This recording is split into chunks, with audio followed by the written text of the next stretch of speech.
अधिकारी वर्ग, हमारे सभी सम्मानित वेटरन्स, वीर नारियां और मेरे मीडिया के मित्रों, वेटरन डे के अवसर पर आज अखनूर में आप सबके बीच आना, मैं मानता हूं कि यह हमारे लिए बहुत ही एक प्रसन्नता का विषय है। मैं यहां उपस्थित और पूरे देश के सारे वेटरन्स और उनके परिवारजनों को मकर संक्रांति और नव वर्ष की हार्दिक शुभकामनाएं देता हूं। ऐसा माना जाता है कि मकर संक्रांति का दिन अपने परिवार वालों के साथ मनाया जाना चाहिए। तो आज मैं अपनी लार्जर फैमिली यानी हमारे वेटरन्स के साथ संक्रांति का पर्व मनाने आप सबके बीच यहां आया हूं। साथियों, नाम इसके भले ही अलग अलग हों, लेकिन आज के दिन का उल्लास पूरे देश में एक जैसा ही रहता है। इसलिए इस मंच से मैं आज के दिन का उत्सव मनाने वाले हर एक भारतीय को अपनी तरफ से ढेर सारी हार्दिक शुभकामनाएं देता हूं। और यह अच्छी बात है कि इस बार का वेटरन्स डे समारोह हम सब अखनूर कश्मीर में मना रहे हैं।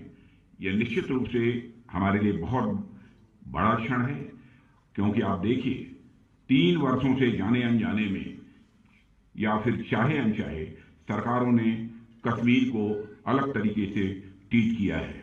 इसका परिणाम यह हुआ है कि हमारे कश्मीरी भाई बहन कभी भी उस तरह का जुड़ाव महसूस नहीं कर पाए।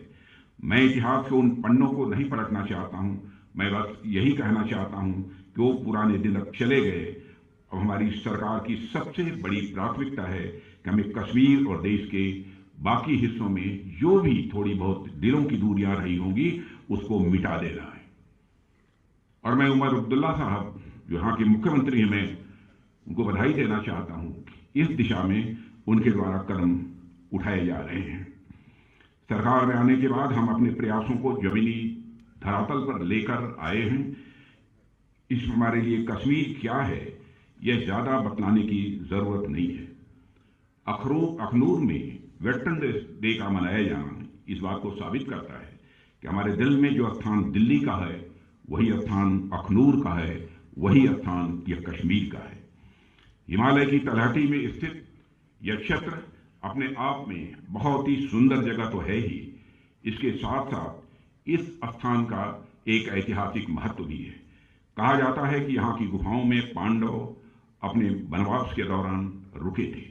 जो जिस म्यूजियम का आज मैंने लोकार्पण किया है उस म्यूजियम में इसे दर्शाया गया है। भगवान परशुराम का भी इस धरती से नाता रहा है। लेकिन साथियों, पर्यावरण की सुंदरता को समेटे हुए यह स्थान क्लाइमेट की दृष्टि से भी कहीं ज्यादा दुर्गम भी है। भारत के अलग अलग क्षेत्र से लोग इस स्थान पर आते हैं, यहाँ की प्रकृति का वह आनंद उठाते हैं। लेकिन एक बात यह ध्यान देने वाली है कि जो भी व्यक्ति इस स्थान पर आता है वह इसका अनुभव कर पाता है कि यहाँ पर रहना कहीं ज्यादा चुनौती भरा काम है। लोग तो कुछ दिनों के लिए आते हैं, घूमकर चले जाते हैं, लेकिन आप सब ऐसी जलवायु में भी, ऐसे माहौल में भी तमाम चुनौतियों के बावजूद एकदम मजबूत मुस्तैद होकर हमारी सीमाओं की सुरक्षा करते हैं। मैं समझता हूं ये अपने आप में बहुत बड़ी बात है। यहां पर हमारे सारे वेटरन्स मौजूद हैं।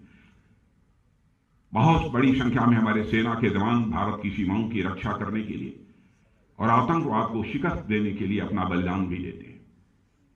मैं कभी यदि विचार करता हूं कि क्या कारण है, कौन सी वह भावना है कि हमारे सेना के जवानों को देश की सीमाओं की सुरक्षा के लिए अथवा इस आतंकवाद से मुक्ति दिलाने के लिए अपना सर्वस्व न्यौछावर करने की प्रेरणा देती है, तो स्वाभाविक रूप से मैं इस नतीजे पर पहुंचता हूं, मान